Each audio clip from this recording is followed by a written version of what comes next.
Fredrick Salukele from Ardhi University. Prof.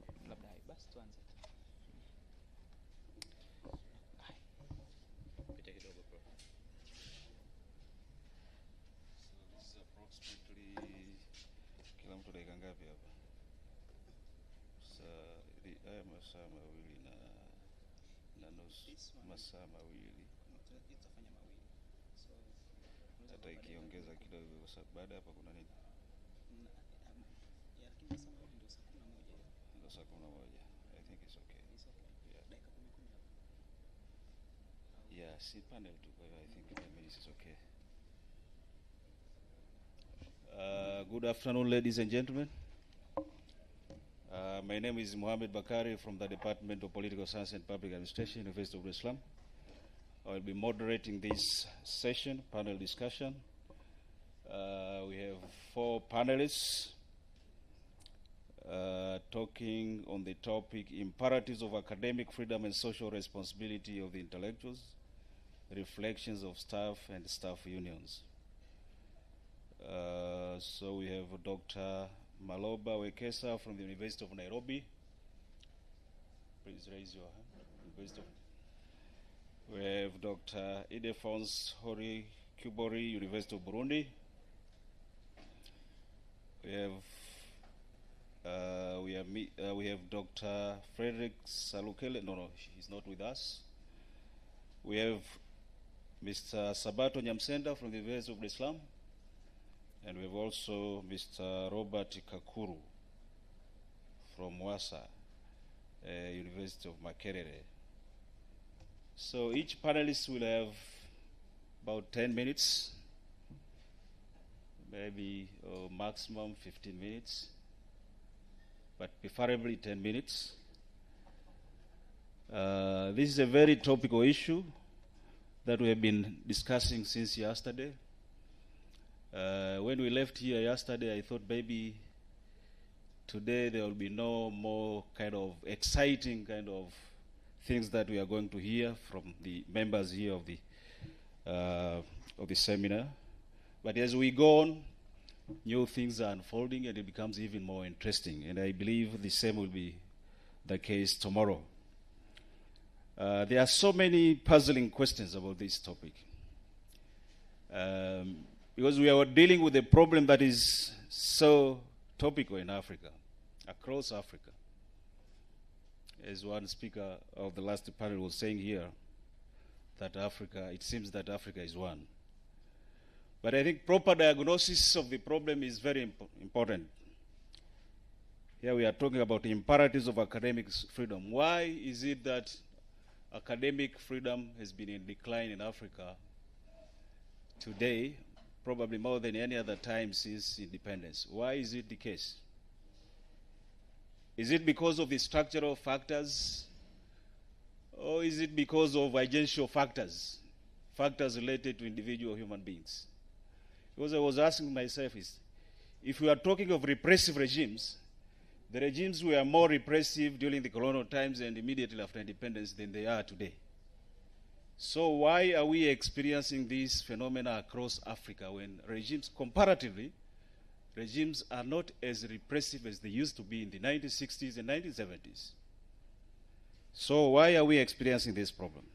Or is it because of liberalization that has changed maybe the attitude of the people, or the culture of the people? And I think from this kind of discussion we can explore whether it is the structural factors or the agential factors.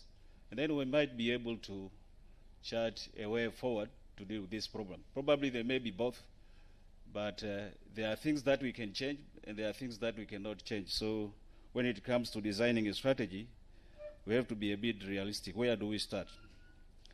The structural factors may be so formidable, but I think as conscious human beings we can do something to circumvent some of the constraints that we are facing. So let me welcome Dr.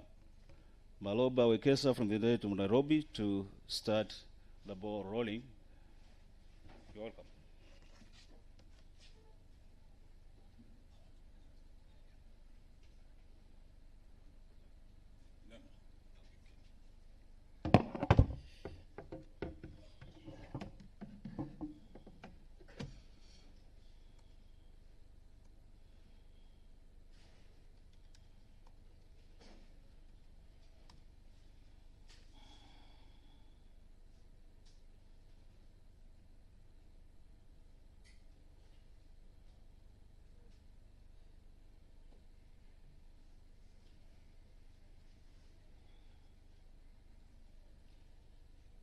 Good afternoon, everyone. My name is Malabar Wekesa. I am a lecturer at the University of Nairobi. I am also the Secretary General of the University Academic Staff Union. But today I'm speaking as a scholar. I'm not speaking as a union leader first.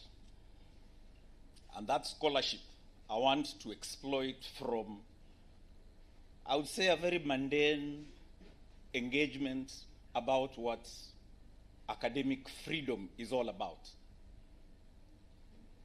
And my question has always been, the moment someone says academic freedom, do they really know what they mean? What is the meaning of academic freedom? People actually interpret academic freedom as this reckless engagement by academicians. Yesterday, I actually tried refining it by calling it academic athleticism. But then what is the true meaning? In my opinion, actually, it is lost. I prefer first by justifying what meaning is in the first instance. Many scholars have actually talked about what meaning is. In my estimation, words have no meaning whatsoever. None. Words don't mean a thing because the code as we know it only provides the minutest of evidentiary support of whatever intention that someone might be wanting to communicate. Supposing someone came and told you, it would be quite a shame if you started exposing certain weaknesses of the state. Someone tells you that. It would be quite a shame. Do they actually mean that you are going to die of shame if at all you did? No. You see, the words are only the evidentiary support and a very minute detail, because what they have actually done is they have given you a threat. Meaning that if we have to agree on what meaning is, then we have to transcend the code itself and go to an inferential aspect of what meaning should actually be able to capture. And it's the reason why I don't like talking about academic freedom. I would rather talk about academic responsibility. And academic responsibility would actually, in my opinion, open up into an arena that we can actually be able to quantify. And that quantification is actually going to be central in one thing. As academicians, are we responsible enough? Before I start delving into just a sample of what it is, my thesis has always been that academicians are also the purveyors, and they are actually the agents of spreading ignorance. And it is actually amazing. For me, I'm actually one of the few enthusiasts who has actually gone ahead to examine what ignorance is. Because if we have an understanding of what ignorance is, then we'll actually start moving to a certain direction where we can actually be able to capture this academic responsibility different from the academic freedom that many people would actually want to trumpet over.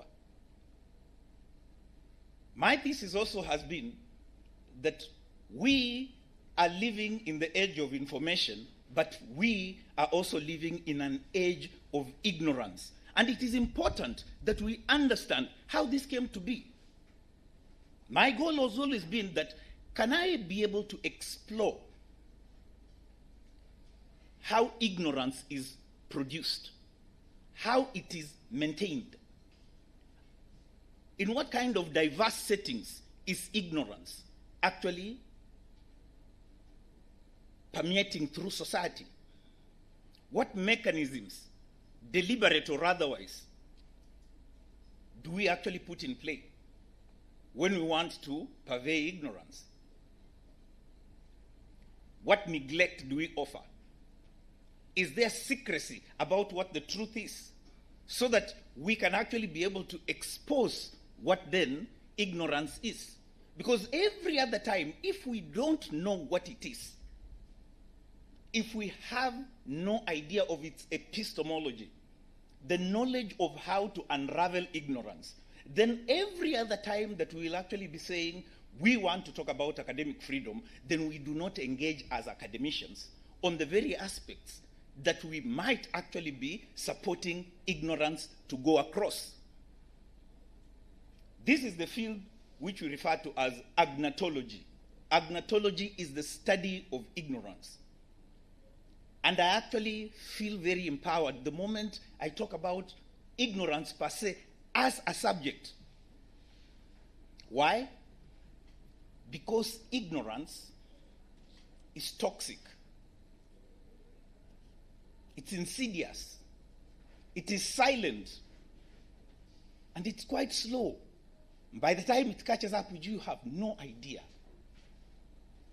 The joke has always been that ignorance is slow, insidious, and toxic. Like farts from a vegetarian. It's always just a joke that we have always pondered over.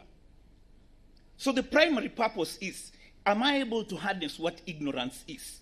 Am I able to bring to fore my energies as an academician, so that if I'm going to talk about academic freedom,